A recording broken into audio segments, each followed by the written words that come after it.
Colegio de Postgraduados, institución de enseñanza e investigación en ciencias agrícolas.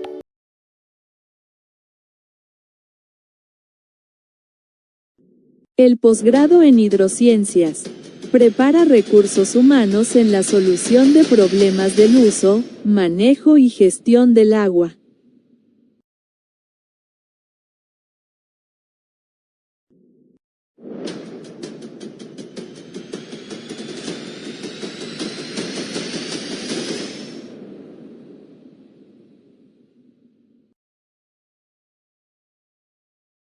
Con el programa.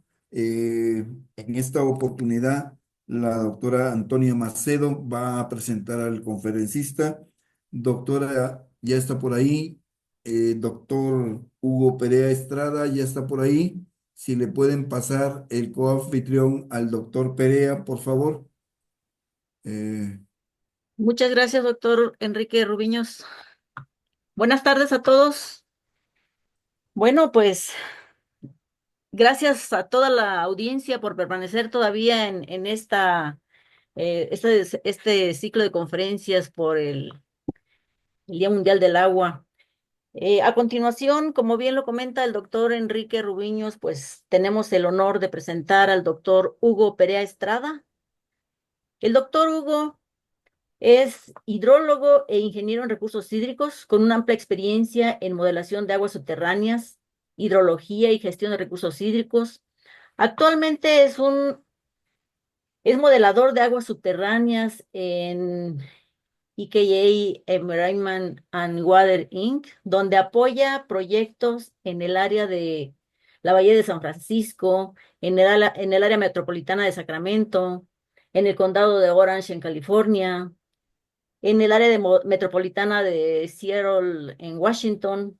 Su trabajo incluye modelación numérica para el cumplimiento de la Ley de Gestión Sostenible de Aguas Subterráneas, apoya en litigios, análisis y derechos de agua en evaluación del impacto del cambio climático.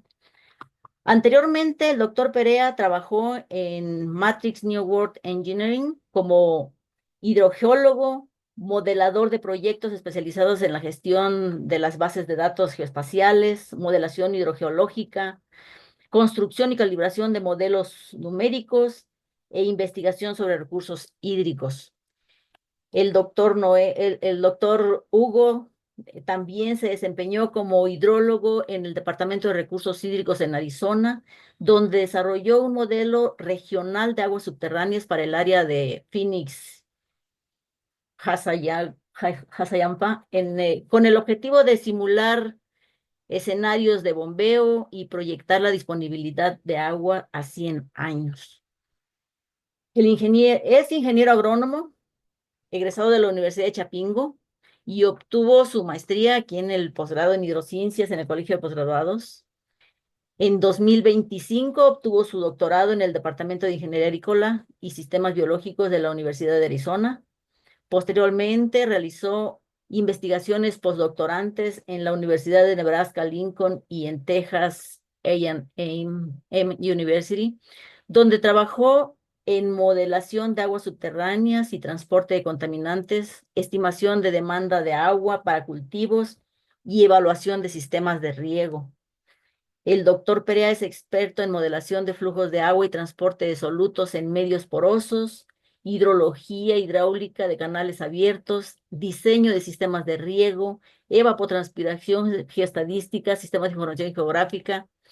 Ha publicado numerosos artículos en revistas científicas arbitradas en Estados Unidos y en México y es miembro activo de la Sociedad Americana de Ingenieros Civiles, Sociedad Americana de Ingenieros Agrícolas y Biosistemas, Sociedad Hidrológica de Arizona y Unión Geofísica Americana. También es revisor de artículos científicos en revistas de riego, drenaje, revistas de monitoreo y evaluación ambiental. Como podemos darnos cuenta, el doctor cuenta con una amplia experiencia en toda esta temática que se ha estado tratando el día de hoy. Y en esta ocasión, el doctor Hugo Perea Estrada va a participar con la conferencia que tituló Conceptualización y calibración del modelo de agua subterránea, acuífero del Valle de Phoenix, Arizona. Doctor Hugo, Le agradecemos su participación. Bienvenido. Adelante. Tiene usted la palabra. Sí, sí, buenas tardes a todos. Antes que nada, muchas gracias por la invitación. Ah, ah, voy a, compartir eh, mi presentación aquí. Let's see. Si le dieron ya, doctor Rubiños, como la... Sí, ya se está ¿Sí, cargando. sí Perfecto. pueden ver la presentación? Ya se ve perfectamente, doctor. Ok. Adelante. Sí, buenas tardes a todos. O sea, en esta ocasión voy a presentar un trabajo que hice para la calibración de un modelo para el Valle de Phoenix, Arizona. Este trabajo fue realizado cuando estuve trabajando en el sector público, en el Departamento de Aguas y Recursos Hidráulicos de Arizona. El título es Conceptualización y calibración del modelo de aguas subterráneas. El caso es el Valle de Phoenix, Arizona.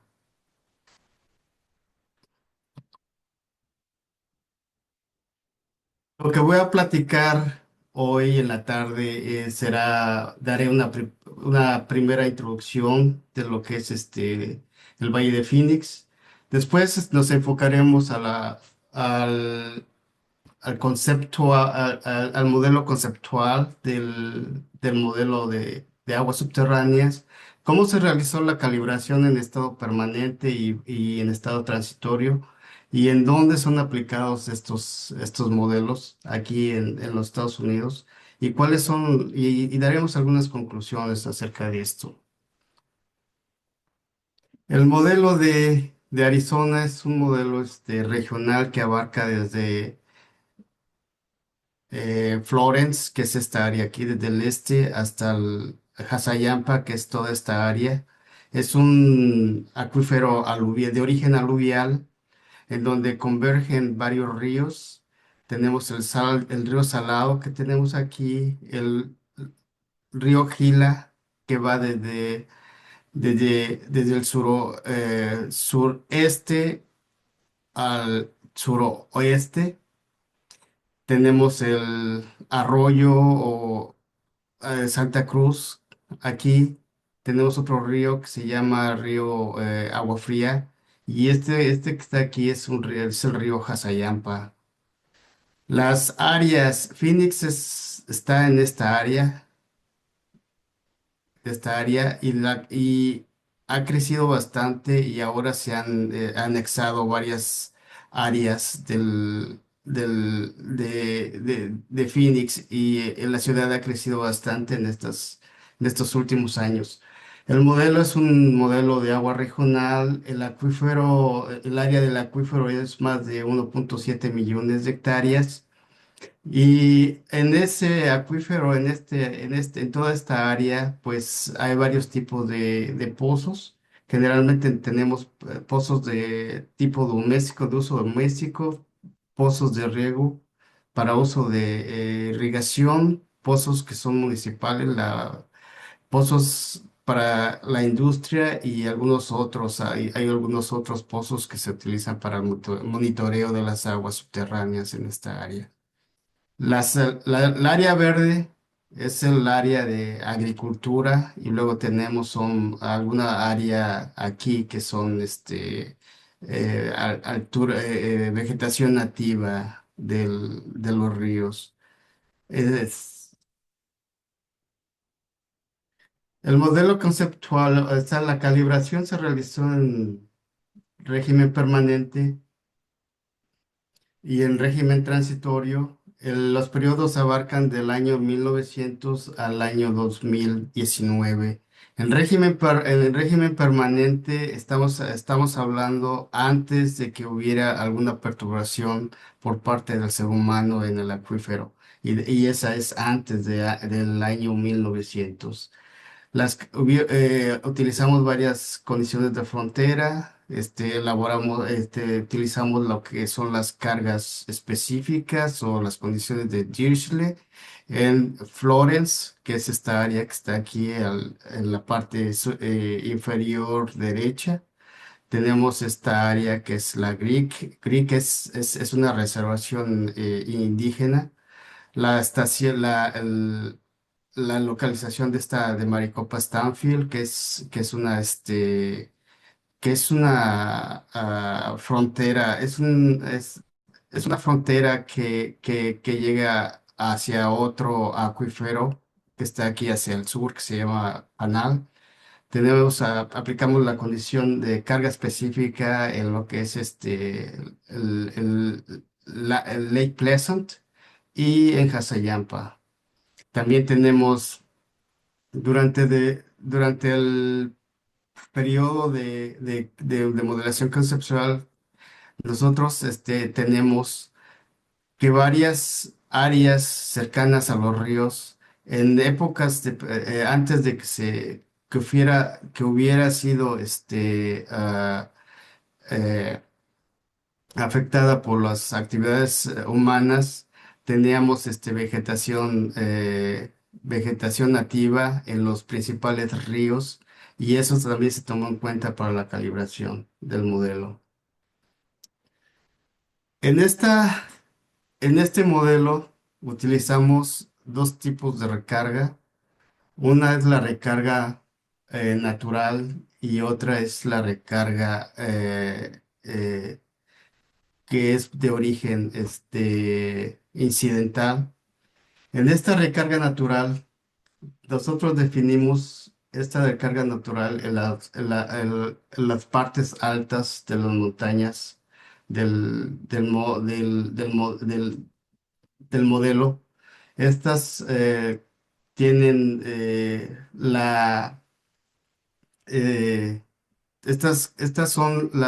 es la cantidad de agua que se utiliza, que se infiltra por precipitación. También incluimos en esta recarga natural algunas infiltraciones por parte de corrientes intermitentes, efímeras. En esos corrientes efímeras tenemos estos arroyos, tres arroyos que están aquí y este arroyo que está aquí. Estos arroyos generalmente conducen agua cuando hay un evento extraordinario.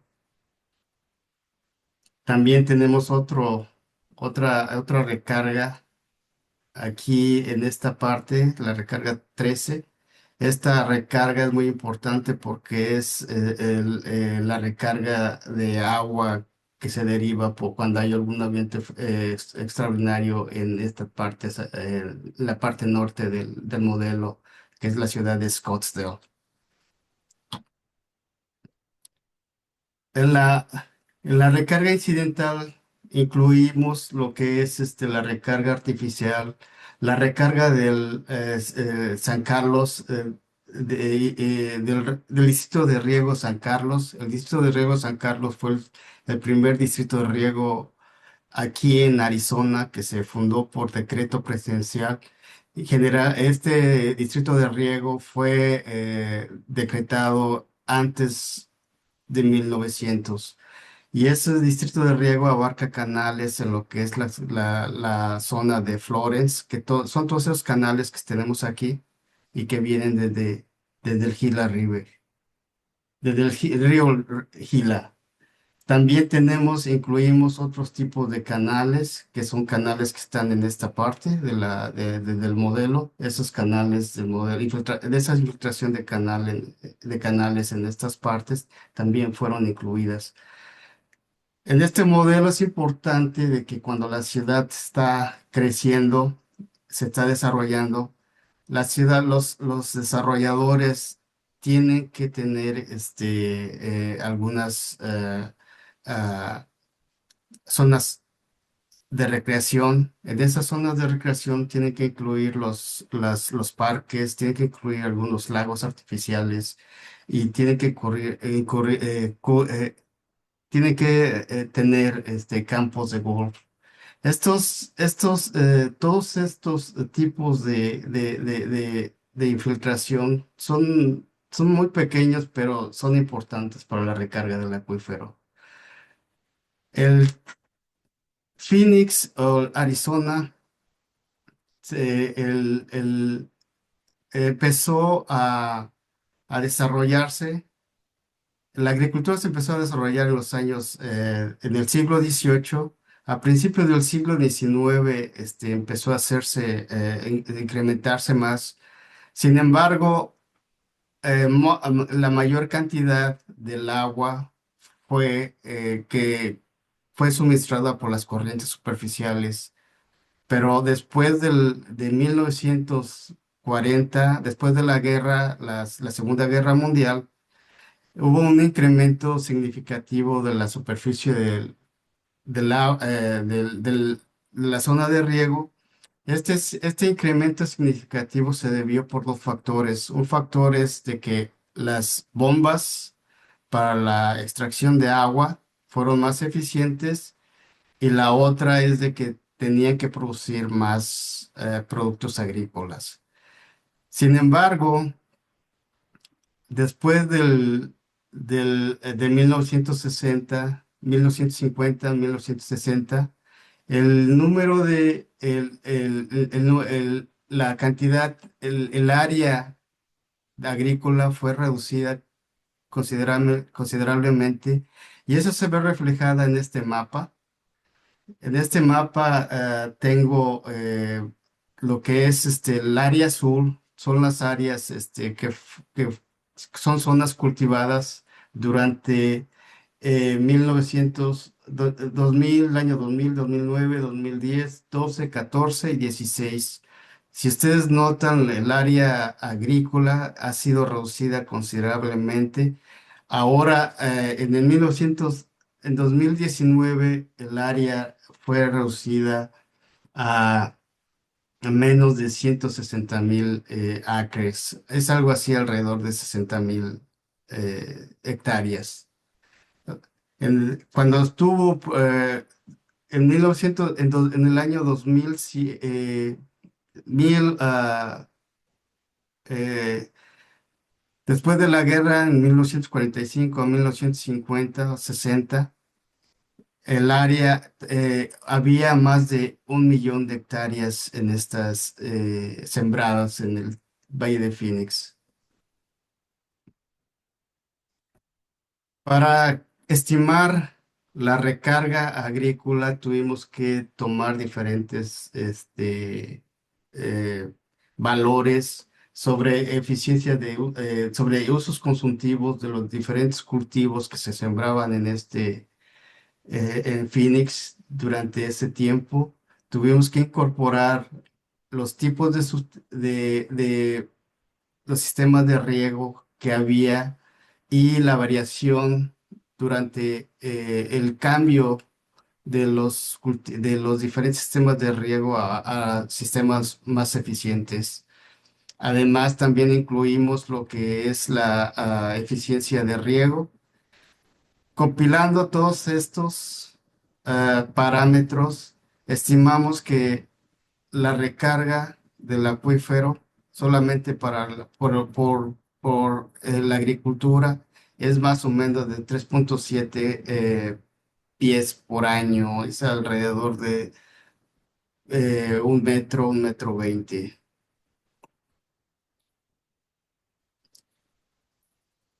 Ah, Cuando estuvimos conceptualizando el modelo regional, nos dimos cuenta que en las entradas, generalmente en lo que es la entrada de Florence, Maricopa Stanfield y Greek, existían variaciones en los niveles freáticos, pero el más significativo es este nivel freático, es los cambios en los niveles freáticos en el Maricopa Stanfield frontera, porque hay una zona agrícola al sur de esta. Entonces, en la gráfica se muestra que eh, después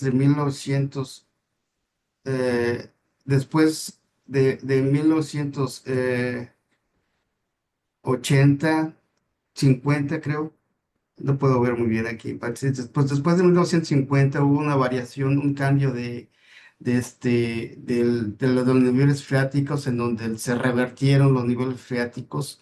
Entonces eso lo tuvimos que incorporar a la modelación y calibración del acuífero. El modelo es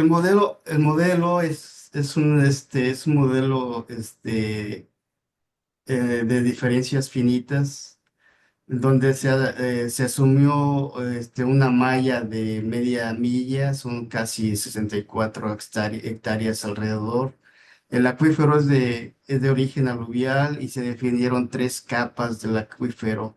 El modelo conceptual incluimos lo que son la calibración de la conductividad hidráulica horizontal y vertical, la conductancia de los ríos que había en esa época, la recarga del acuífero en las partes altas que ya habíamos hablado anteriormente, y durante el régimen transitorio, el tiempo de discretización fue, al inicio fue el, el- el modo estacionario, el régimen estacionario, será el primer periodo de estrés. Luego tenemos un segundo periodo de estrés que abarca de 1900 a 1922. En este periodo es muy importante porque durante este periodo se empezaron a construir las presas en lo que es aguas arriba del río Salado, y que controlaba los inundaciones, los flujos de algún evento extraordinario hacia las zonas habitacionales o zonas urbanas de la ciudad de Phoenix, Arizona. También fueron construidas las presas en Lake Pleasant para regular los caudales, y se construyeron y se estuvieron revistiendo los canales en toda esta área del río Salado. El software que utilizamos el programa que utilizamos fue el programa ModFlow. Este programa fue desarrollado por el US Geological Survey en los años 80. Es un software de dominio público, cualquiera lo puede descargar y lo puede utilizar. En este software, o sea, la ventaja es de que es un software eh, en donde utiliza las diferencias finitas para la resolución del flujo de las ecuaciones de flujo de agua subterránea. Además, aquí en los Estados Unidos, este software se utiliza es estándar en la industria de la simulación ah, de los, ah, de los acuíferos. La ventaja es de que este software, mira, fue pensado de trabajar por módulos. Eso quiere decir de que tú puedes activar un módulo que se dedique a la evapotranspiración, otro módulo que se utiliza para la recarga, otro módulo para que se utilice eh, eh, para simular los ríos, y etcétera. Para la calibración y calibración del modelo del acuífero de Phoenix, Arizona, utilizamos la versión ModFlow llamada OM. Es una versión en donde se tiene algunas variaciones en cuanto a la solución a la resolución de las ecuaciones de flujo de agua subterránea. Y los módulos que utilizamos en fue el modelo de evapotranspiración, el modelo eh, de, ah, de cargas generales, un modelo que se dedica a la simulación de los acuíferos, donde utiliza diferentes nudos en diferentes estratos, un modelo de agua superficial, el modelo de recarga, y un modelo que se utiliza para simular las entradas de flujo en las partes,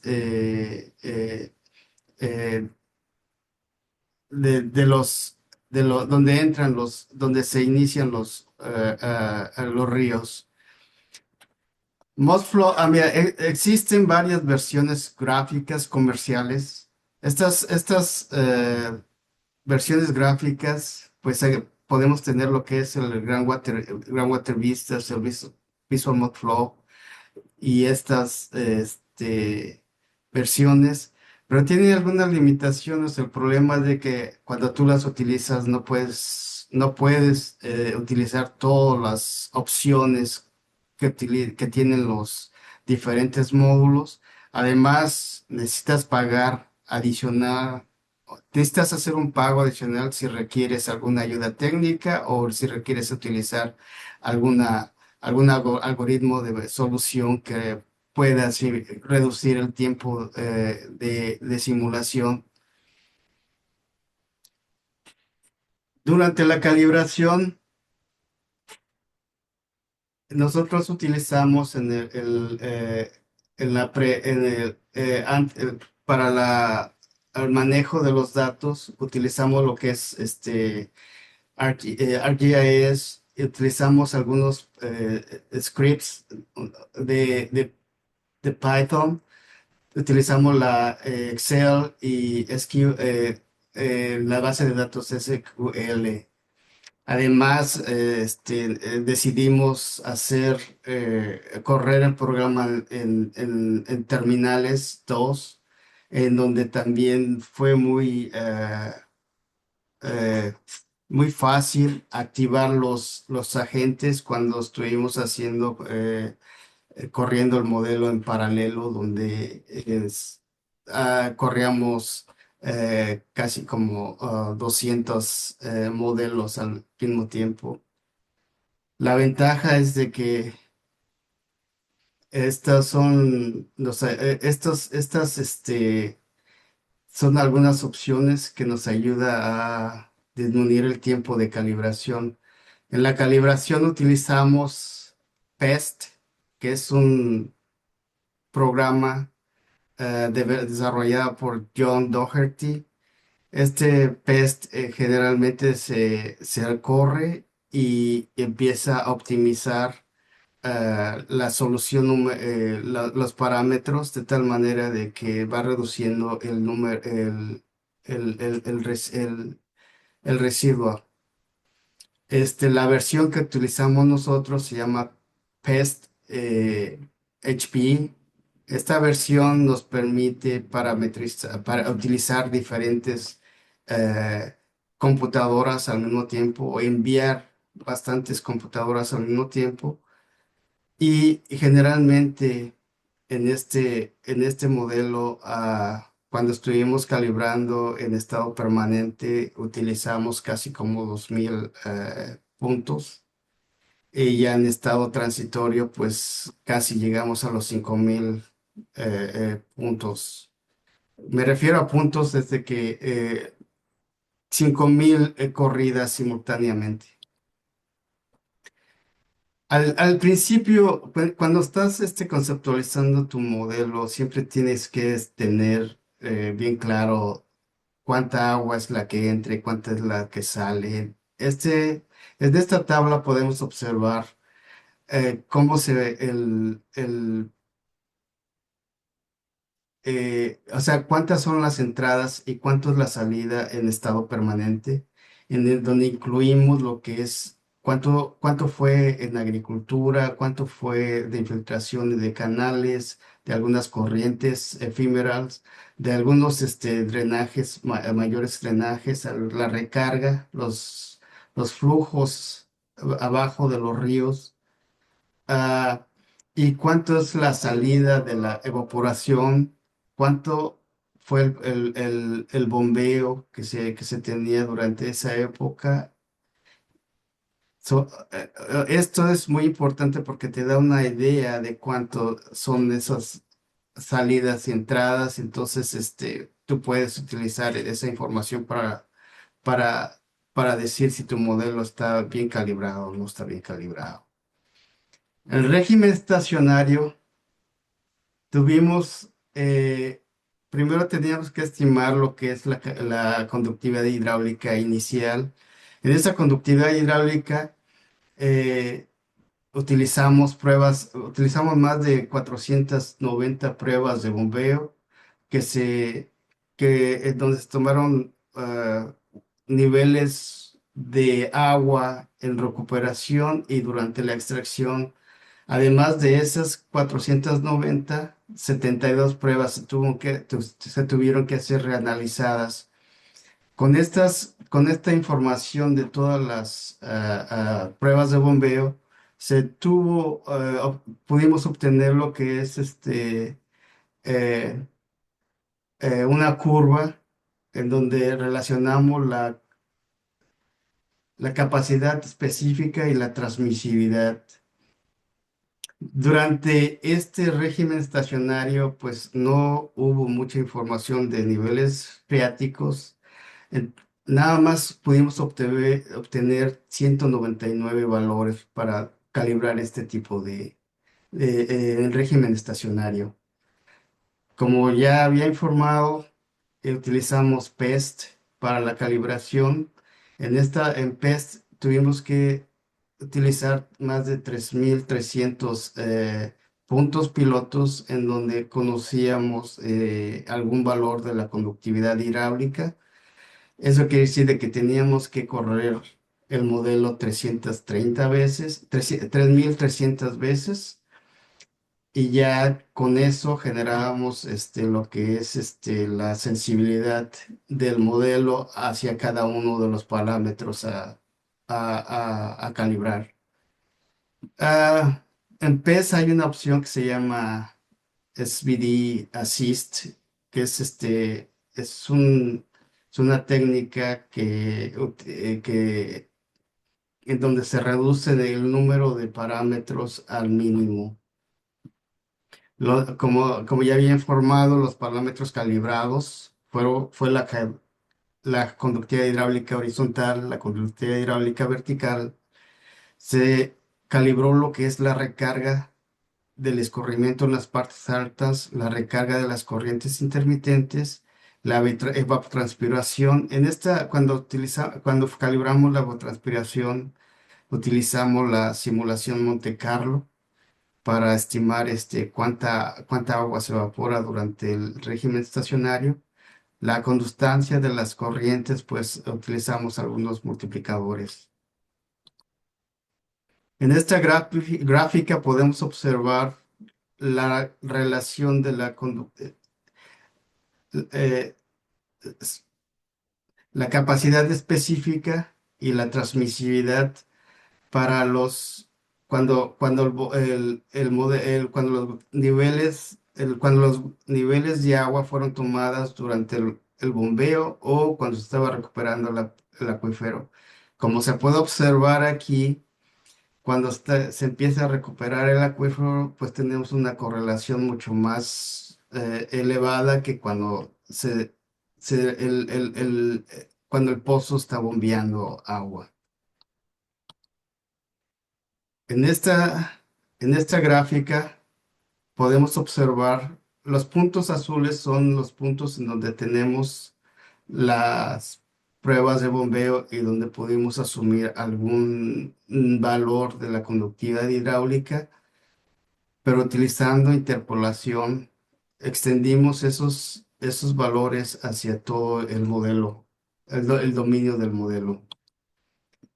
Para este tipo de interpolación utilizamos lo que se llama el Kriging empírico bayesiano. Las ventajas de metodología Kriging es de que requiere mínima iteración por parte del usuario. Los errores de predicción son más precisos que de los otros mode- eh, tipos de Kriging, como el ordinario o el universal. Además, permiten estimaciones más precisas cuando no hay, cuando los datos son no estacionarios. Y es más precisa la interpolación cuando hay insuficiente información. Esa es por esas razones eh, escogimos este tipo de interpolación. La desventaja es de que, pues sí, utiliza más tiempo de procesamiento, pero ahorita las computadoras ya son mucho más rápidas, o sea que eso ya no es importante. Y además, como utiliza la transformación empírica, logarítmica, pues los valores son más sensibles a los valores que no son muy normales. Cuando calibramos un modelo, lo podemos hacer por zonas o lo podemos hacer por puntos pilotos, pero cuando calibramos el modelo de Phoenix, del acuífero de Phoenix, utilizamos las dos, la combinación de los modelos con zonas y con puntos pilotos.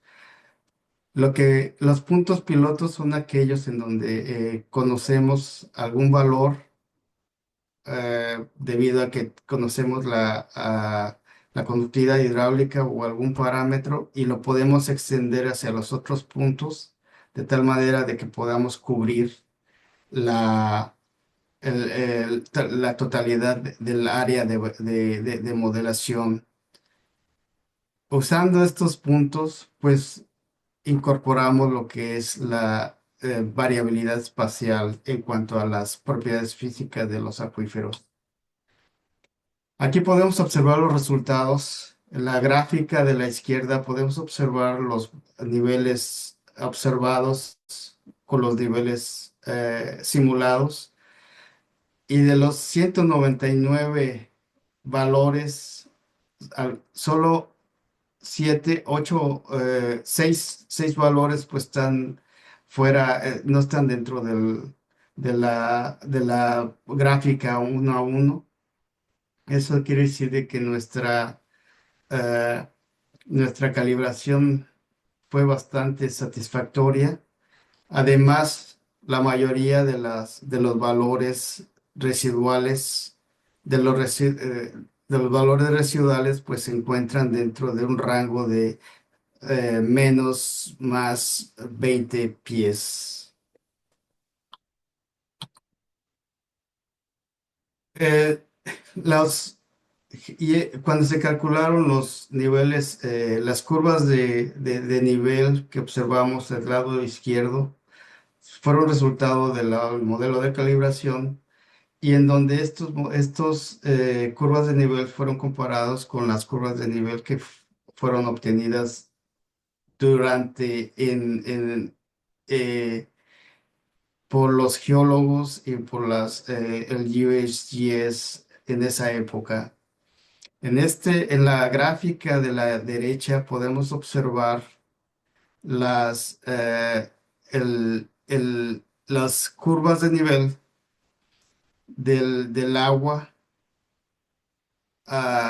cuando es la profundidad al agua, al, al, al, al, al, al, al agua del acuífero. Estas zonas azules significa que son las zonas que están arriba de la superficie, son zonas inundadas, y esto confirma que durante la época, durante el año 1900, antes de que hubiera alguna perturbación, los ríos Gila y el río Salado eran corrientes perennes. En esta gráfica como podemos observar las sensibilidad de la conductancia de la corriente. Aquí podemos observar que para reducir la mínima del error medio cuadrado, pues se encuentra en 0.8.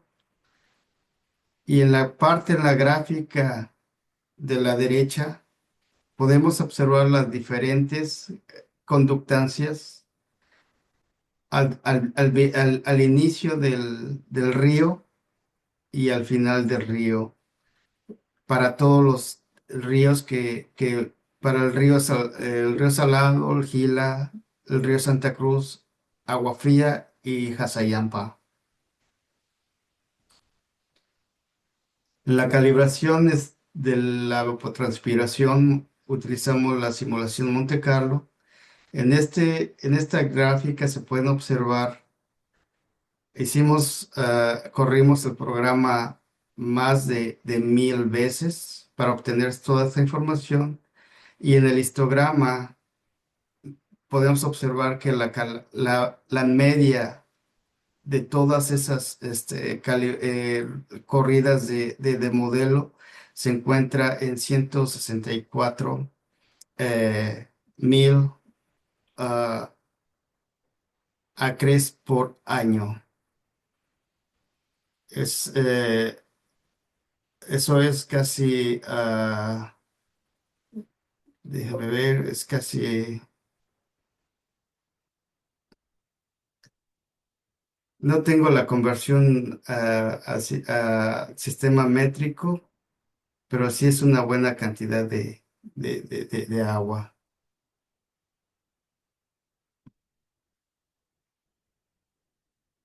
Ok,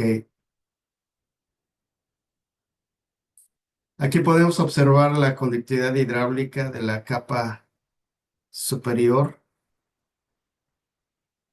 del lado izquierdo y la conductividad hidráulica vertical en el lado derecho.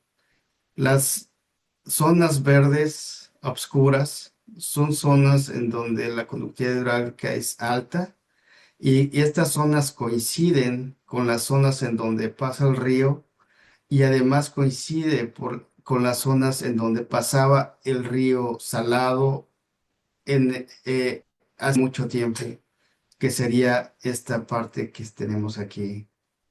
El río actual es este que está aquí, pero anteriormente pasaba el río por estas partes. En la conductividad hidráulica vertical también se puede observar que las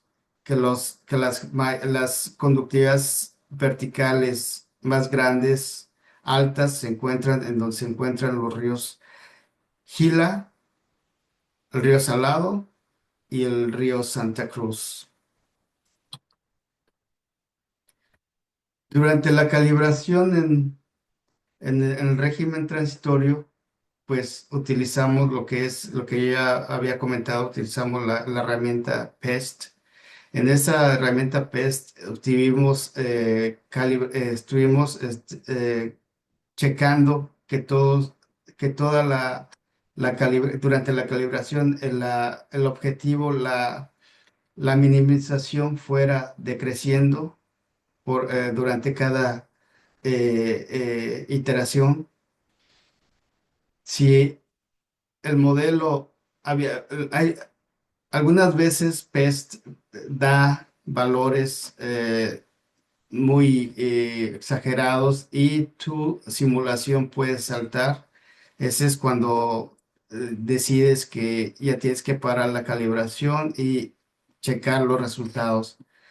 En esta gráfica, en esta parte de izquierda, las gráficas, podemos observar los, los, los, los, los valores del agua observados y los simulados. Podemos observar el histograma donde la media era 2.5 pies y algunos parámetros estadísticos. En la parte derecha, graficamos lo que son los residuales. Los valores azules nos indican dónde el modelo fue pues overestimado. Los valores rojos nos indican los lugares donde el modelo fue subestimado. Aquí podemos observar, esta es animación de todos los ah, periodos donde estuvo la calibración.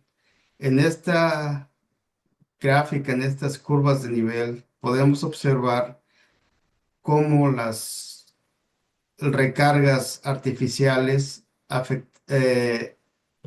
fueron importantes. Por ejemplo, aquí tenemos en esta parte, va a aparecer un domo.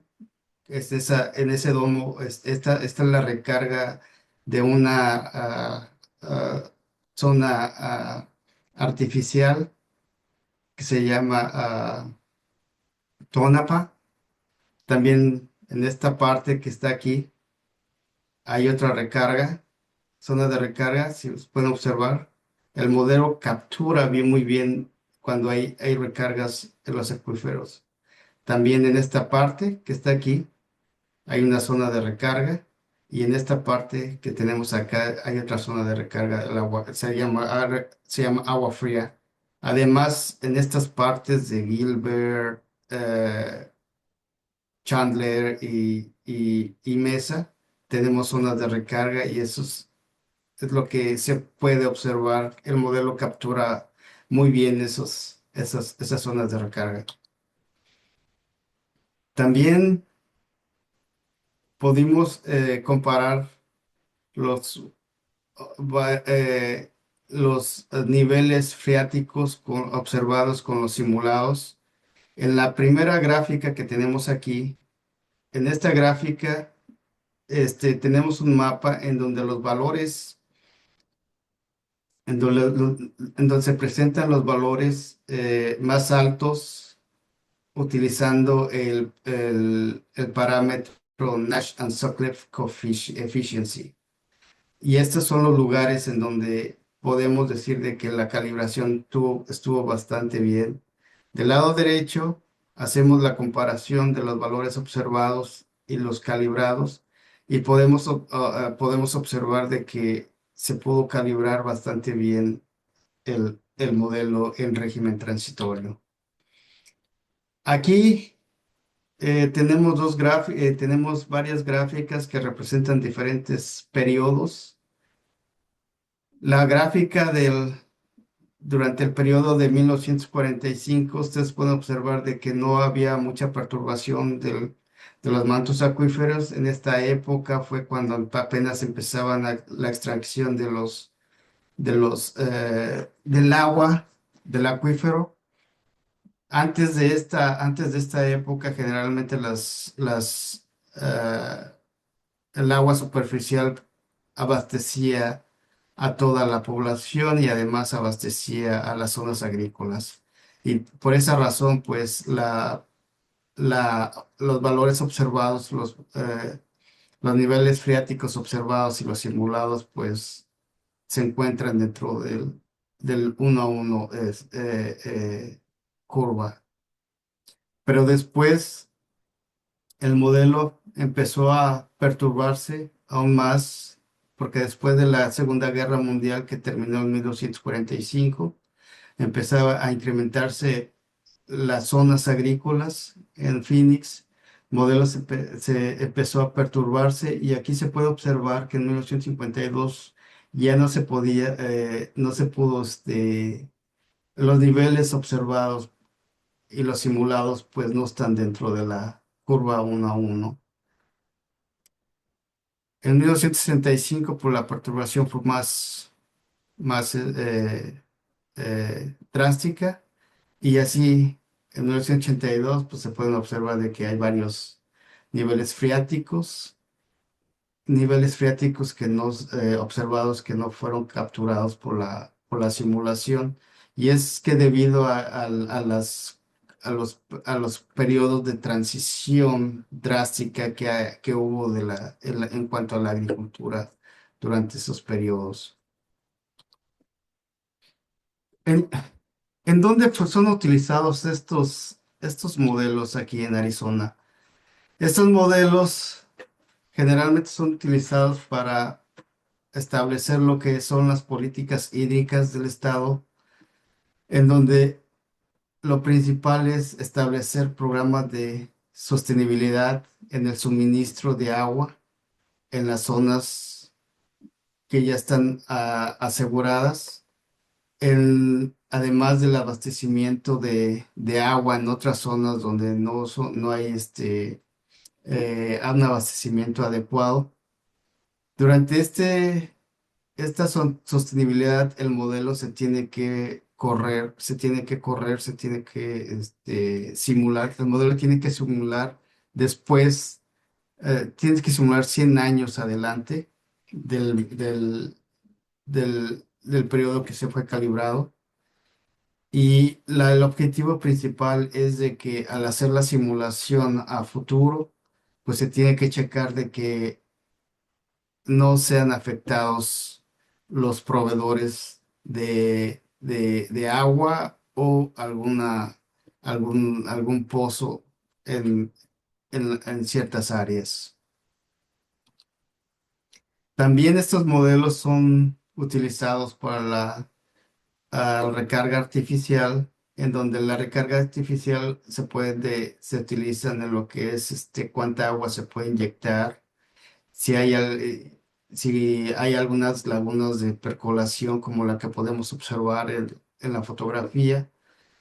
Eh, Hay algunas veces que cuando se recarga una zona, se impacta otra zona, otras áreas, otras propiedades, otras estructuras, y se tiene como regla de que el impacto no tiene que ser mayor de un pie de agua.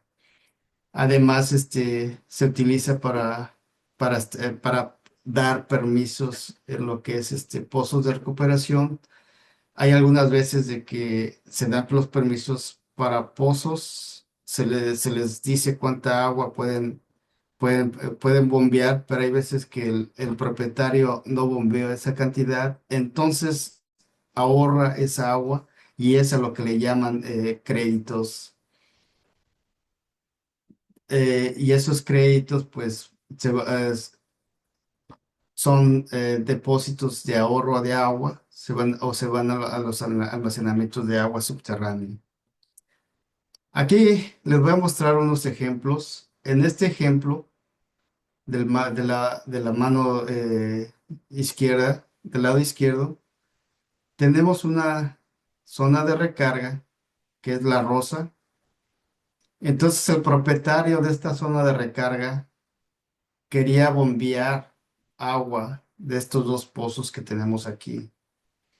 Sin embargo, cuando se hizo el análisis, estos dos pozos pues no estaban incluidos dentro de la zona en donde se podía bombear, en donde el propietario podía decir de que ellos tenían créditos que han estado ahorrando en esa área, ahorrando agua subterránea en esa agua. Del lado derecho podemos observar otro análisis en donde la parte central rosa que está aquí es una zona de recarga, y en esta zona de recarga pues el, se tenía que verificar de que si esta zona se recarga con cierto volumen, no tenía que afectar algunas otras zonas de recarga. La parte sur, había unos tiraderos en esta zona y no tenían que ser afectados, además de que había algunas estaciones de gas y estaciones de unas gasolinerías en donde había los tanques estaban infiltrando gasolina, entonces no se tenía que llegar a afectar esos para que no se empezara a derramar, difundir o contaminar el acuífero.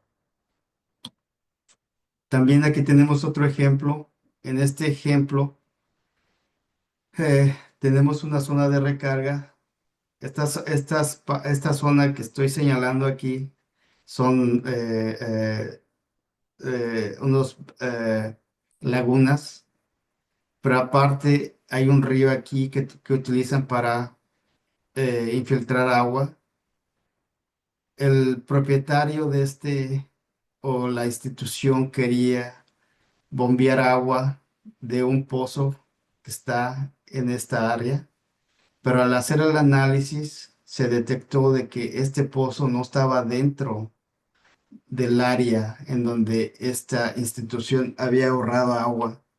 Así que se tuvo que hacer, se tuvo que reducir el, aumentar la cantidad de agua que se tiene aquí, infiltrada, para que empezara a incrementarse más el, el, el impacto y tomar en cuenta este pozo.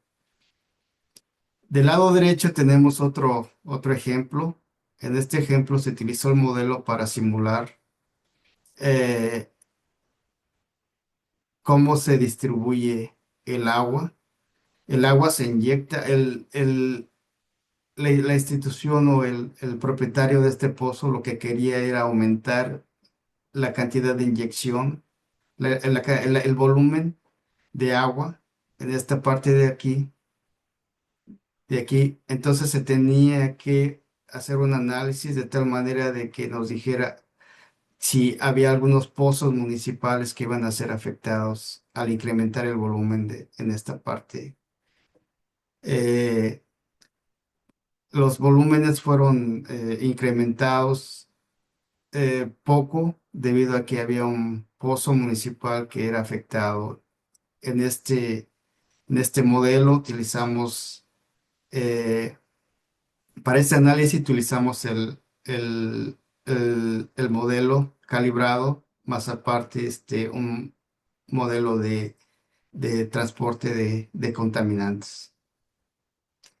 Las conclusiones son las siguientes. La calibración en régimen transitorio logró los resultados que nosotros esperábamos. Además, tuvimos un, un residual del 15 pies, utilizando lo que es la zonificación de los puntos piloto. La calibración transitoria también se incorporó con éxito las diferentes perturbaciones que se hicieron al haber uso de suelo, al cambio de uso de suelo agrícola al urbano, los diferentes componentes de la recarga, las condiciones de frontera en la zona de Maricopa Stanfield, en donde se revertió el flujo de norte a sur, y además el modelo pues presentó una fuerte capacidad predictiva durante los periodos de simulación. Eh, si hay algunas preguntas, por favor, hágamelas llegar.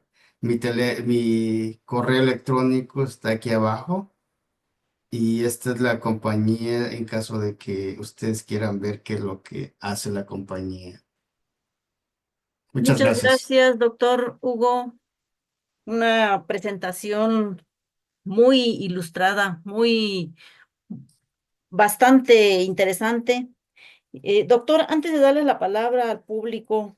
para preguntas, en México, cuando queremos correr o calibrar diversos modelos hidrológicos e hidráulicos, uno de los problemas principales que contamos es que no se tiene suficiente información o medida y puntos pilotos para poder realizar estas calibraciones y podamos obtener resultados en estos modelos pues precisos y más certeros, ¿no?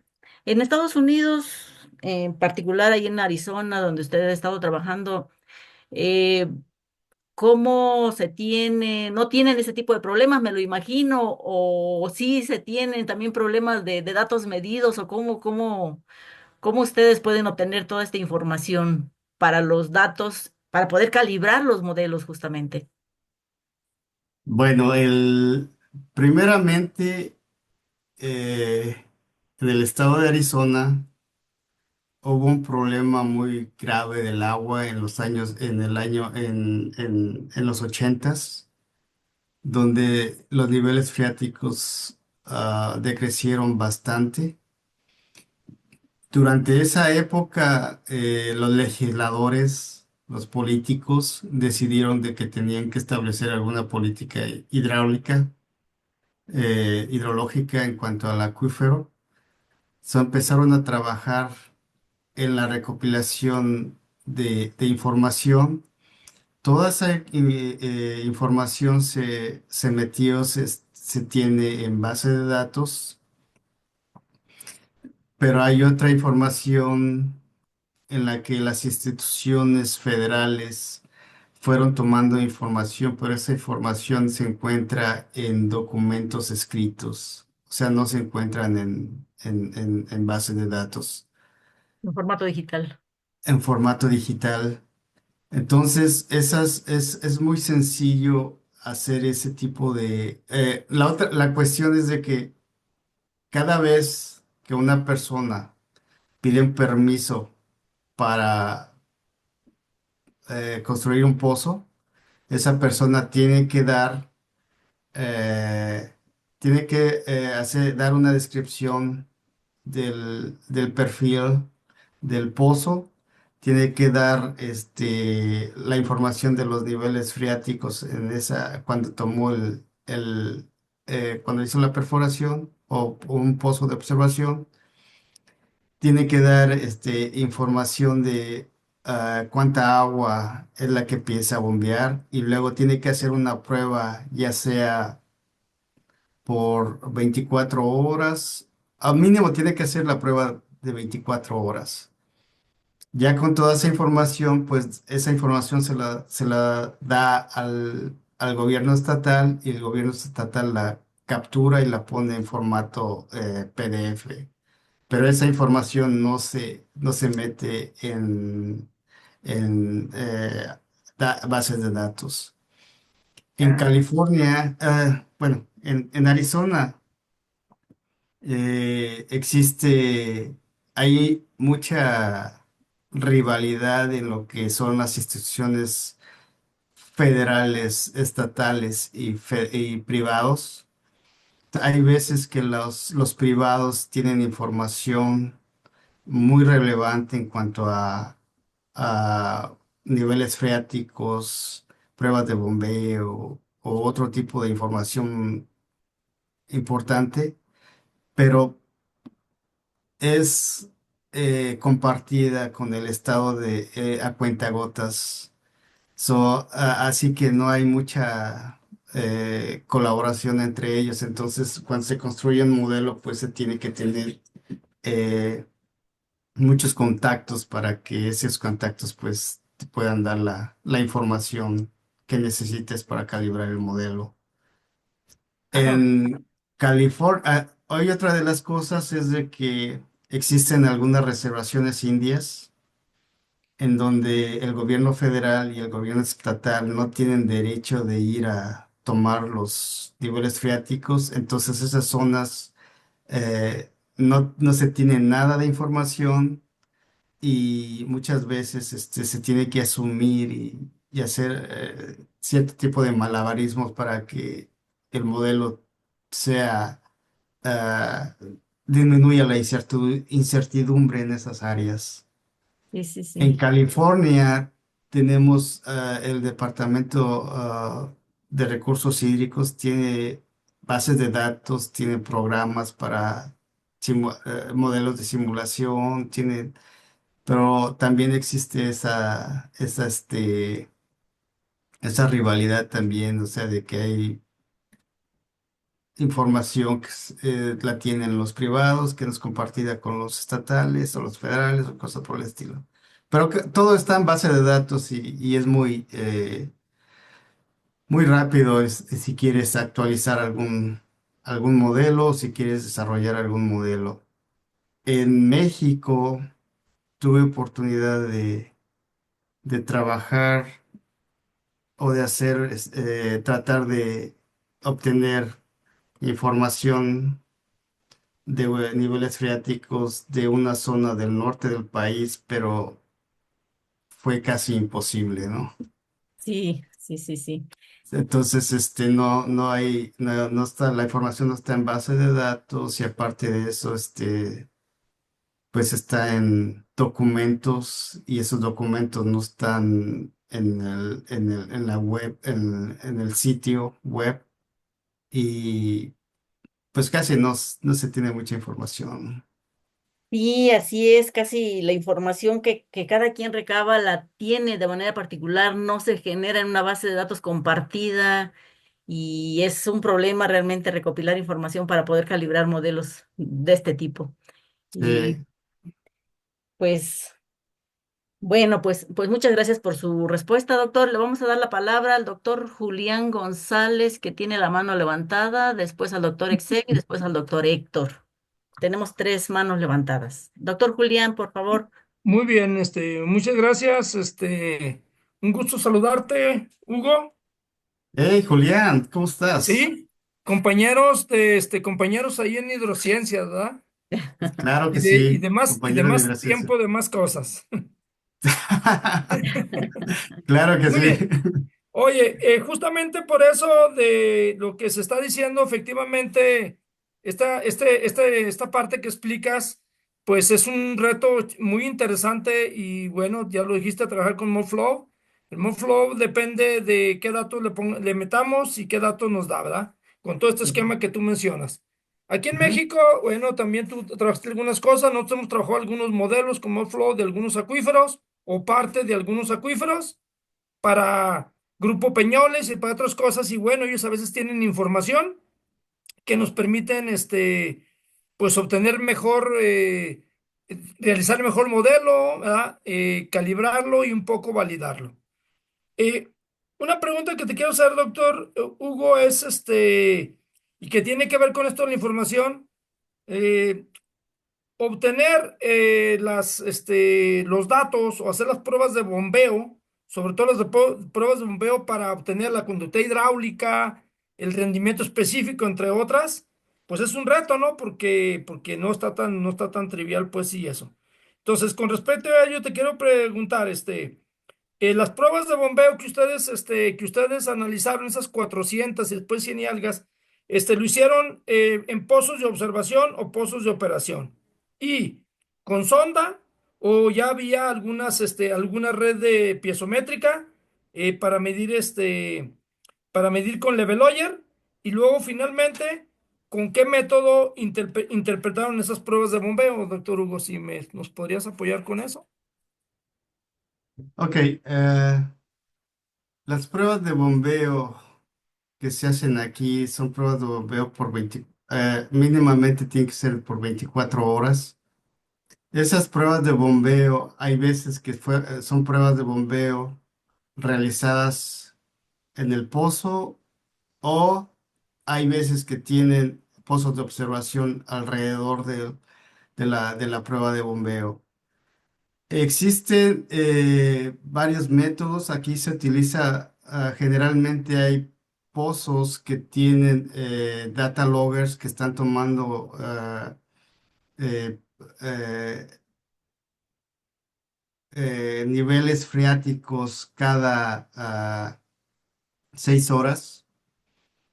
Y esa es información bastante interesante porque puedes analizar tendencias, puedes analizar si ha habido alguna perturbación, algún bombeo cercano, puedes analizar y estimar cuánto se recarga eh, si analizas las series de tiempo de los de las fluctuaciones de los niveles freáticos. Eh, Así que se utiliza lo que es la sonda y se utiliza lo que es los equipos electrónicos para obtener los valores, niveles freáticos.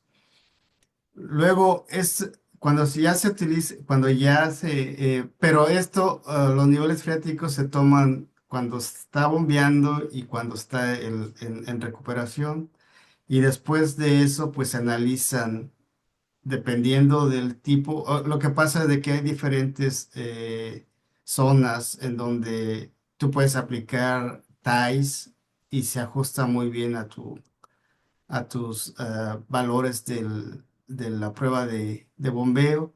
O puedes utilizar Jacob Cooper también, que es otra ecuación. Pero hay otras zonas en donde está un poco más estratificado, en donde tienes un acuífero con baja permeabilidad, y entonces ahí tienes que analizarlo con otro tipo de modelos más sofisticados. Esos tipos de modelos, hay cierto tipo de programas comerciales que utilizan y donde meten los valores de bombeo, tiempo y niveles freáticos, fluctuaciones de niveles freáticos, cantidad de agua bombeada, y ya puedes decidir cuál de esos modelos se adapta, se ajusta más a tus resultados. No sé si eso eh, contesta tus preguntas, Julián, estimado Sí, Julián. sí, doctor Hugo, sí, muchas gracias. Muchas gracias, Julián. Doctor Adolfo Exebio, tiene la mano levantada. Quisiera preguntar. Primero saludar al Adelante. colega Hugo.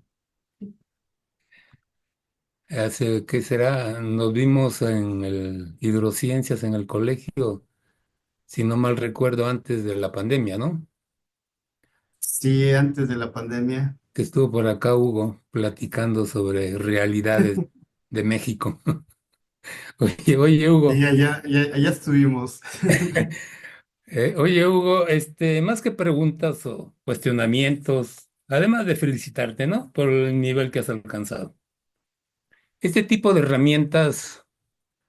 Y va la consulta, comentario por la distancia tecnológica que hay entre Sudamérica, México y Estados Unidos.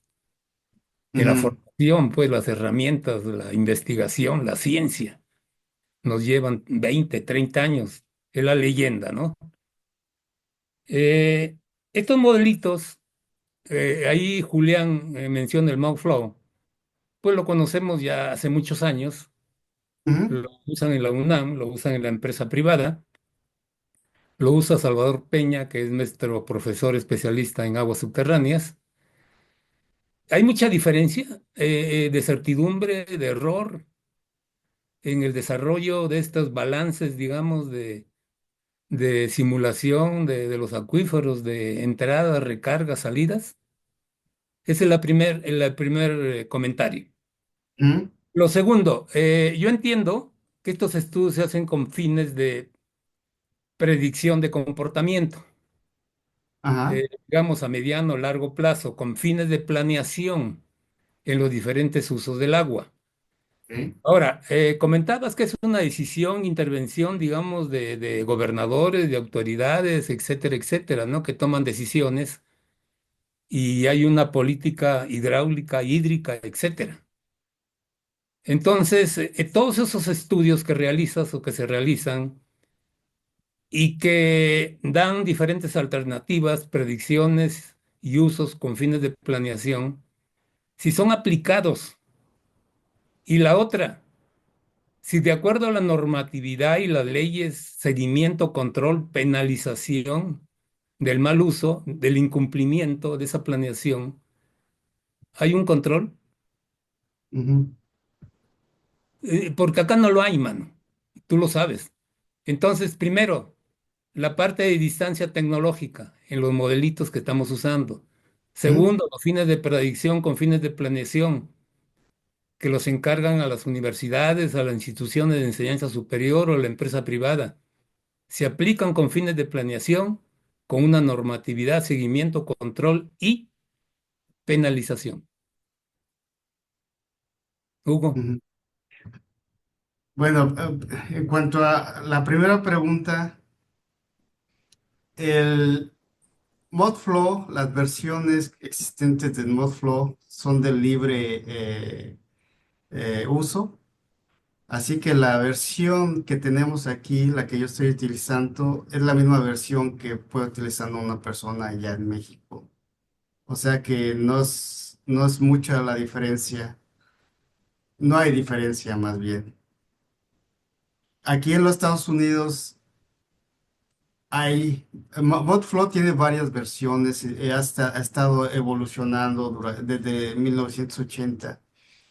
Primero empezó una versión que es la versión 2000 que tiene sus limitaciones y luego sí, así fue progresando, en donde fueron incorporando mejores algoritmos de solución de ecuaciones, fueron incorporando más paquetes.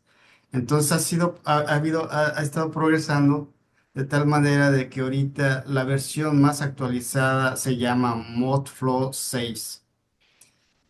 Modflow 6 en esa versión ya no es una versión de diferencias finitas, ya es una versión de volumen finito, en donde es un poco más fácil estimar las principales componentes hidrológicos como son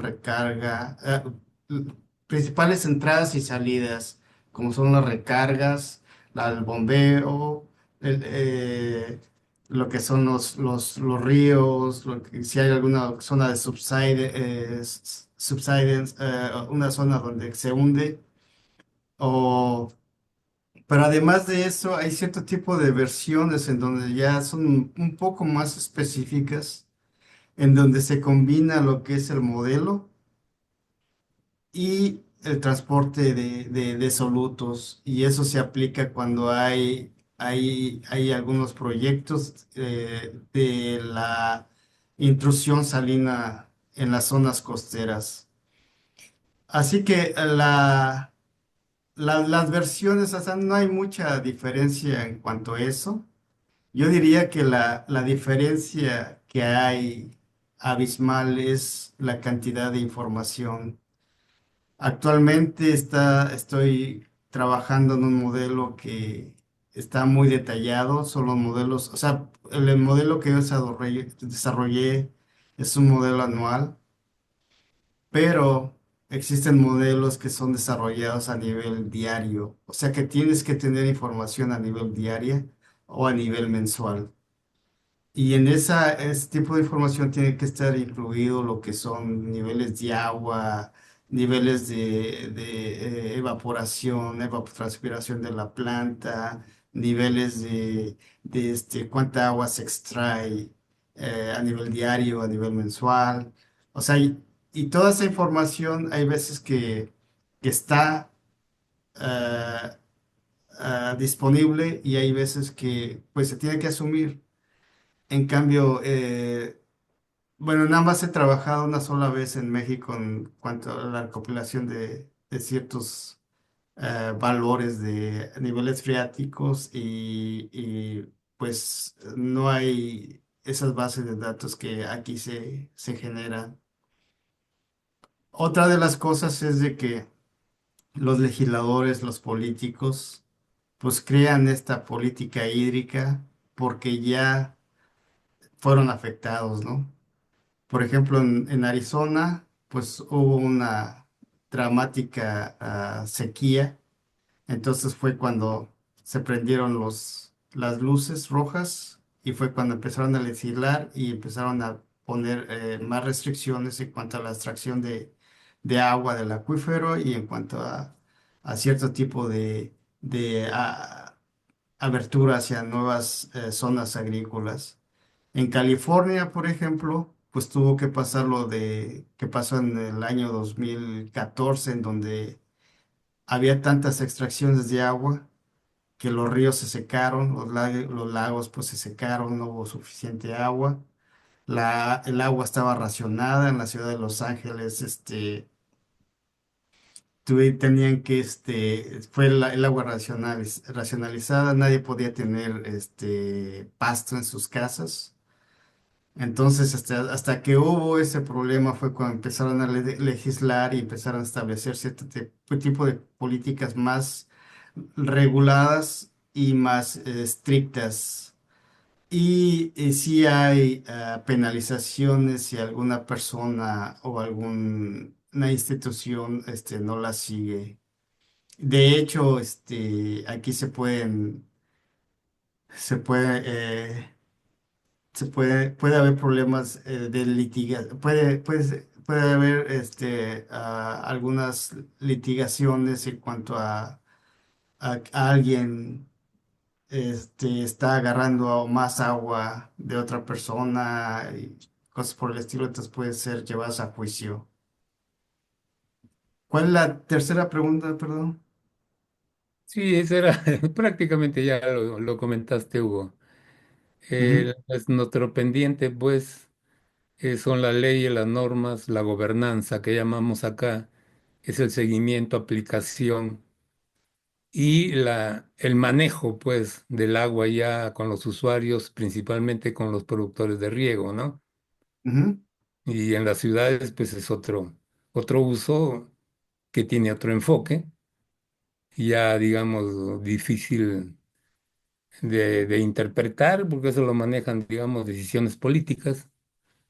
Pero sí, en algún momento todavía seguimos trabajando con los productores en lo que respecta al manejo del agua, pero se dio en algunas presentaciones anteriores que en las leyes anteriores había la policía hidráulica ujú, en el campo, pues, para ver, digamos, el seguimiento y el uso correcto, ¿no? De las asignaciones y digamos, de los productores.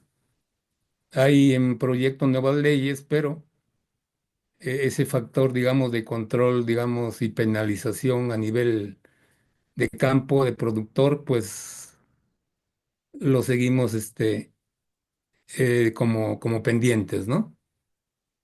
ujú. Y entonces el uso, pues, es indiscriminado, tipo laguna, tipo Valsequillo, el vandalismo, el huachicoleo del agua Ah, y el vandalismo, ¿no? Sigue existiendo aquí en el campo mexicano, ¿no? En el uso, en la agricultura de riego. Por ahí va ah, mi pregunta, Hugo. aquí también hay vandalismo, pero es un poco más controlado. O sea, o sea, no es alarmante, pues, pero sí hay vandalismo. O sea, hay veces que los mismos usuarios, pues, no les gusta que les midan el agua, ¿no? Entonces, pero la cuestión es de que con este tipo de modelos y con el monitoreo de los pozos, pues se puede observar qué tanta agua se está bombeando esa persona o esa zona agrícola. Entonces ya con eso pues puede establecer cierto tipo de, ah, de penas, ¿no? Ahora, Hugo, ese Castigos. monitoreo de agua subterránea lo monitorean seguimiento con medidores vía satélite. Hay, aquí en Arizona, hay una red de monitoreo de pozos que están automatizados y que envían información vía satélite y esa se centraliza en el departamento. En California tienen un sistema aún más sofisticado en donde toman esa información, la envían por satélite y luego la institución, la Oficina de Recursos Hídricos, hace cálculos y esa información es distribuida sobre los usuarios, ¿no? Entonces ahí se puede hacer lo que es, se puede observar cuánta agua tiene que darle, o sea, cuánta agua tiene que bombearse para para cierta zona o cosas por el estilo. Bueno, gracias, Hugo, doctora Antonia. Muchas gracias, doctor Adolfo, por su intervención. Tiene la palabra el doctor Héctor Flores. Buenas tardes, doctor Hugo. Pues primero saludarlo, creo que Buenas por ahí tardes. en 2008 usted llegaba a Nebraska, yo acabo de llegar de Nebraska del doctorado y por ahí alguna vez hablamos por teléfono, ya no supe si llegó o no, por allá a Lincoln, pero bueno. Sí, allá estuve, empecé el doctorado por allá, por esas zonas. De Ok, hecho, ¿sabes qué? Ahí en Nebraska estuve trabajando en lo que es un modelo de simulación de acuíferos en la zona esta de Kearney. En esa zona se tenía que hacer un modelo de aguas, ya. de flujo de agua, combinado con el transporte de nitratos en esa zona. Entonces había varios pozos abiertos en donde había contaminación del manto del acuífero uno con el acuífero 2, ¿no? Entonces Ya, estaba muy interesante esa parte del Ogalala. ya, sí, el Ogalala, Esa sí. Ogalala. Sí, sí, mire, pues creo que ya tocaron el tema con el doctor Exebio y mi pregunta era en ese sentido que hiciera una reflexión de hacia dónde tendríamos que ir para detener ese abatimiento de acuíferos en México, porque yo creo que llevamos décadas y no, en realidad no hay mejora, ¿no? Ha habido muchos programas, muchos intentos, pero pues cada vez los acuíferos sobreexplotados en México están incrementando. Que nos hiciera una pequeña reflexión con toda tu experiencia de allá hacia dónde tendríamos que ir, o a lo mejor finalmente vamos a acabar concluyendo con la parte legal, ¿no? De imponer la ley, pero no, no sé qué piensas, que sea tú una pequeña reflexión sobre esa parte. Pues yo creo que se debería de empezar a trabajar ya en hacer una regulación de la extracción de agua en los mantos acuíferos de México. No nos tenemos, o sea, no nos tenemos que esperar a que nos pase lo mismo que les pasaba a la gente aquí en California, donde ya no tenían suficiente agua ni para tomar.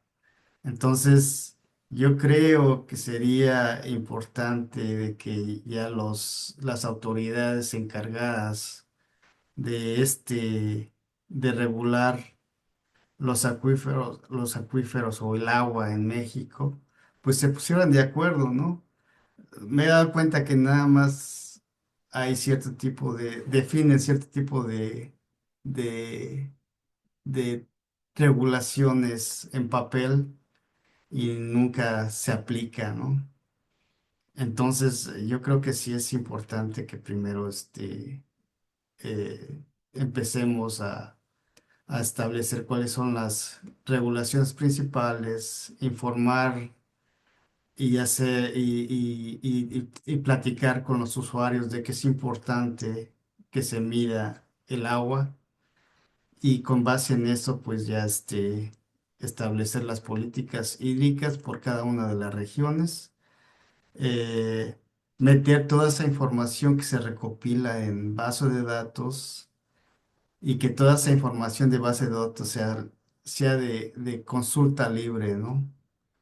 Porque hay veces que pues nada más las tienen las autoridades y no se pueden hacer no se pueden consultar por alguna persona interesada. Eso sería lo que yo pensaría de que debería ser un poco más trabajo de campo con agricultores en donde es importante la medición del agua y con base en eso ya empezar a establecer cierto tipo de regulaciones. Aquí, por ejemplo, los de los trabajos que enseñé, que presenté hace rato, las aplicaciones del acuífero. O sea, hay cierto tipo de personas que pueden demandar a otra persona nada más por haber bombeado más agua y ese bombeo pues afectó el bombeo que tiene esa otra persona, ¿no? O si alguna persona tiene su fosa séptica cerca de otro pozo donde otra persona está bombeando su agua para beber, pues, o sea, las personas se pueden demandar por eso, ¿no? Hay distritos de riego que se demandan entre ellos porque hay uno que está tomando más agua en las fronteras de los distritos, entonces ahí es cuando se empiezan a quejar y ahí es cuando las consultoras son las encargadas de hacer el trabajo, ¿no? Pues muchas gracias, Ya doctor, gracias por la de, reflexión. Ujú. Gracias, doctor. Doctor Hugo, pues le agradecemos mucho su brillante participación. Es un Doctora, honor si para me permite nosotros el contar último. con la participación de profesionistas egresados del posgrado en hidrociencias y exitosos como usted. Muchas Muchas gracias y muchas gracias. felicidades. Fue un placer. Sí, muchas gracias. Les Tiene la palabra agradezco mucho, muchas el gracias. Sí, doctor Rubiños. gracias, doctora Macedo. Yo quisiera hacerle una última pregunta a nuestro amigo Hugo Perea, que hoy se juntó con Julián, como se juntaban en el fútbol, de hidrociencias. Doctor, Hugo, Sí. se habla mucho de la recarga de acuíferos. ¿Qué tan Ujú. cierto es la recuperación de los niveles de los acuíferos o simplemente se evita un mayor abatimiento de estos y esto se podría ver reflejado en los niveles estáticos y dinámicos de los pozos, ¿no? ¿Se recupera en sí o hay daño permanente ya en los acuíferos, tanto confinados, semiconfinados, superficiales? ¿Han detectado algo de esto, de las recargas de acuíferos y los acuíferos se recuperan? Bueno, lo primero que puedo decir es de que el agua de un acuífero es agua almacenada, se ha estado almacenando durante miles de años. Entonces es un proceso lento de la recarga. Aquí en el estado de Arizona se tiene estimado que la recarga en algunas zonas donde hay acuíferos confinados, no, semiconfinados, sí, semiconfinados, ah, la recarga tarda alrededor de 20 años, ¿no? Entonces, son procesos muy, muy lentos. Claro, en los acuíferos más someros, la recarga puede llegar a un año, como se puede observar en alguno en los mapas, en la parte este del mapa que presenté, son de zonas de acuífero muy bajo, pero ahí el problema es que hay problemas de salinidad, es agua salina. Ah, cuando uno recarga el acuífero, se nota, o sea, se puede observar que hay impacto generalmente en cuanto a la acumulación de agua en el punto en donde se recarga. Sin embargo, esta se va difundiendo hacia los alrededores y la recarga, por ejemplo, a largas distancias, pues sería mínima, ¿no? Y es o sea, puede ser o sea, el impacto sería mínimo, o sea, no sería muy significativo, pero generalmente es agua que se encuentra en las zonas superficiales solamente. O sea, va a tardar todavía bastante tiempo para llegar a lo que es el acuífero. O sea, es agua en transición. Ok, No sé ok. si contesté la pregunta Sí, correctamente. sí, Hugo, sí, sí. Este, pues te agradecemos mucho, amigo, compañero de la maestría.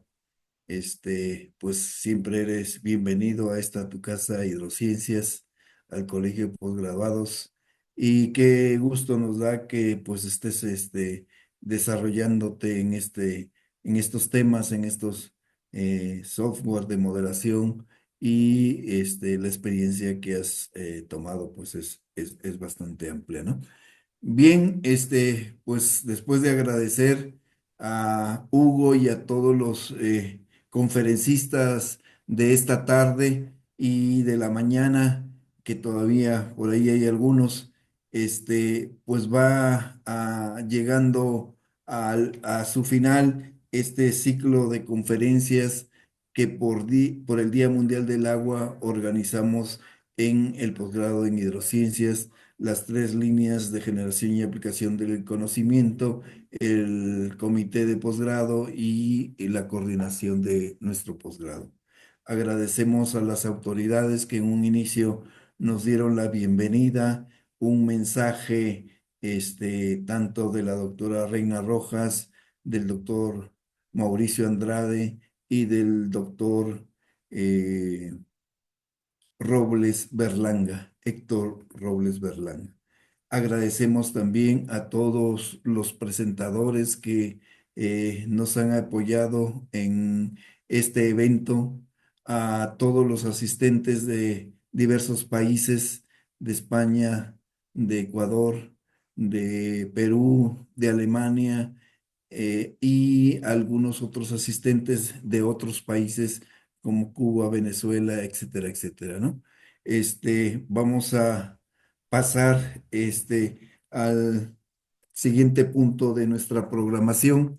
Este, eh, en esta oportunidad, el coordinador del programa de hidrociencias nos hará una relatoría breve del evento, conclusiones y clausura de este ciclo de conferencias que hoy hemos desarrollado. Doctor Adolfo Exebio García, coordinador del posgrado en hidrociencias, tiene la palabra para esta última intervención. Adelante, doctor Exebio.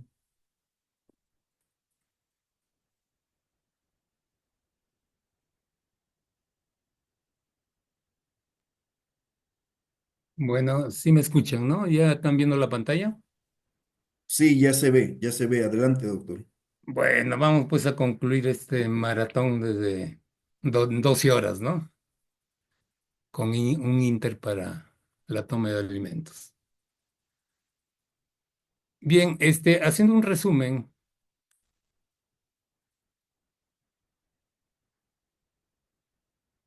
de las conferencias desde las 8 de la mañana a 8 de la noche, hemos tratado de resumir, ¿no? Todos los temas que presentaron nuestros colegas y lo podemos resumir en lo siguiente: de restauración hidrológica forestal y su impacto en la preservación y contaminación del agua.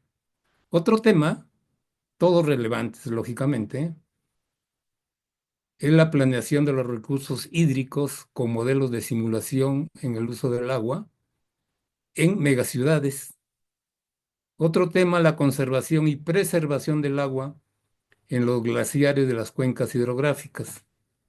Un tema muy importante que tiene que ver con todos los usos del agua, las leyes del agua, reglamentación y su correspondiente gobernanza. También, digamos, otro tema, la infraestructura hidráulica, la contaminación y la calidad de las aguas, y sobre todo la normatividad para su uso agrícola en todo el riego. Otra parte importante, la tecnificación del riego, no solamente a nivel de parcelas, sino también a nivel de redes de conducción y distribución de agua, acompañado de las políticas públicas de inversión. Un tema importantísimo, pues que está ahí presente, vigente y pendiente, la estadística hidrométrica de disponibilidad y del uso del agua, así también como el conocimiento y funcionamiento integral de su ciclo hidrológico. Otro tema, la gestión sustentable de los recursos hídricos a nivel de cuencas hidrográficas. Algo de vanguardia, uso de tecnología, uso de la robótica, de la inteligencia artificial, pues en todas las actividades de la agricultura, tanto de riego como de secano. Y finalmente, uso de modelos de simulación para el uso sustentable de la planeación en todos sus usos del agua subterráneo. Hubieron acompañados a estos temas varias propuestas de soluciones e implementación de las mismas, proyectos de conservación y preservación de los recursos naturales en cuencas altas, media y baja, propuestas de políticas públicas, normatividad y gobernanza sobre el uso sustentable de los recursos naturales, control de talas ilegales, prevención de incendios, reglamentación de minería y contaminación del agua.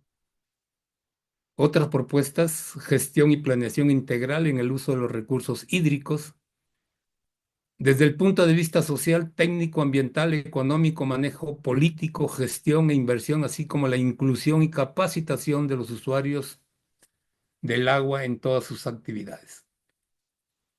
Otras propuestas fueron implementación de los modelos de simulación de inteligencia artificial y de la robótica en la predicción y planeación y uso sustentable, rentable de los recursos hídricos, sobre todo en la agricultura de riego. Incentivar el estudio y aplicación de modelos de simulación en los acuíferos de agua subterránea con fines de cuantificación, planeación sustentable en sus diferentes usos.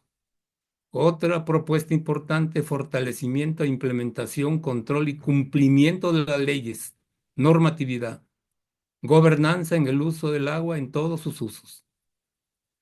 Y finalmente, la incorporación de las IES, instituciones de enseñanza superior, en propuestas, desarrollo, toma de decisiones, implementación, capacitación de usuarios del agua, seguimiento y evaluación permanente en proyectos y preservación y sustentabilidad del agua en todos sus usos.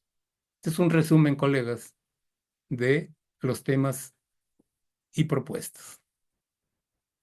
Queremos felicitar, queremos agradecer a quienes nos acompañaron con sus ponencias, sus conferencias, pues valiosas y sustentables también, ¿no? El doctor José Luis García Rodríguez, España, la doctora Nicole Baronex, Perú, al maestro Jesús Montes Ortiz y a la ingeniero Lisbeth Reyes, Conagua, México, doctora Gloria Robleto, peruana alemana, a la doctora Judith Domínguez Serrano, Colegio de México, doctor David Carrera, Villacrés, Ecuador, conjuntamente con el ingeniero Fernando Montero, a la maestra Patricia Guadalupe Herrera, México, al doctor Waldo, a nuestro compañero, alumno, colega, estudiante, doctor Julián González Trinidad, Zacatecas, México, al doctor Roblero Hidalgo, INTA, México, al doctor Noé Velázquez López, Irrigación, UASH, México, y a nuestro colega doctor Hugo Perea Estrada, Phoenix, en Phoenix, si no mal recuerdo, reside en los Estados Unidos. Bien, vamos a hacer una felicitación a nuestro organizador, doctor Enrique Rubiños Panta. Agradecimiento a todos los colegas que nos han acompañado hasta estas horas en esta maratón y congratularnos todos los académicos del programa de hidrociencia por estos foros, por esta promoción y por esta proyección de estos temas de relevante importancia. Es todo lo que puedo comentar y concluir, doctor Rubiños. Sí, es doctor Exebio, pero Y nos vamos ayuda a hacer la de clausura, la clausura, sí. siendo exactamente las 8:20 con 09 minutos. Virtualmente nos vamos a poner de pie para clausurar este evento tan emotivo, tan importante y tan inteligente. Gracias, en buena hora y buenas noches. Doctor Rubiños.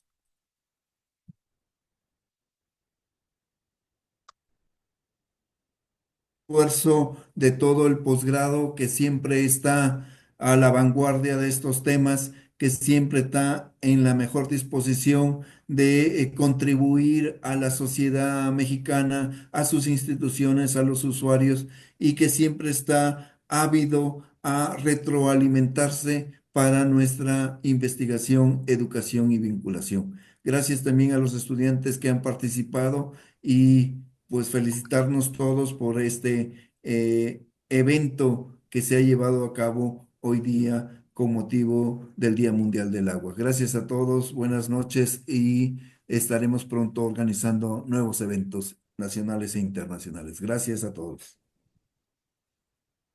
Buenas noches a todos y todas. Buenas noches a Buenas todos noches, y todas. colegas.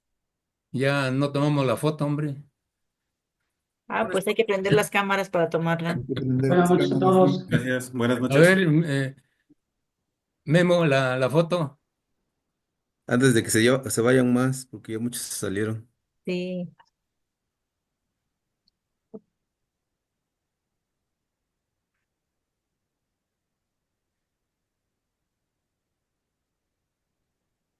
Ya estuvo Memo. Ya. Dale, bueno, buenas noches. Hasta mañana, ahí nos Buenas estamos noches. viendo. Buenas Hasta Buenas luego, noches, hasta buenas luego. noches. Feliz descanso. Hasta mañana.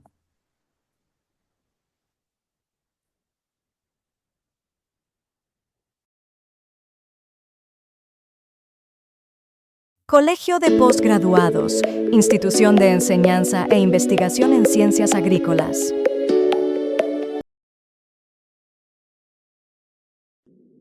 El posgrado en hidrociencias. Prepara recursos humanos en la solución de problemas del uso, manejo y gestión del agua.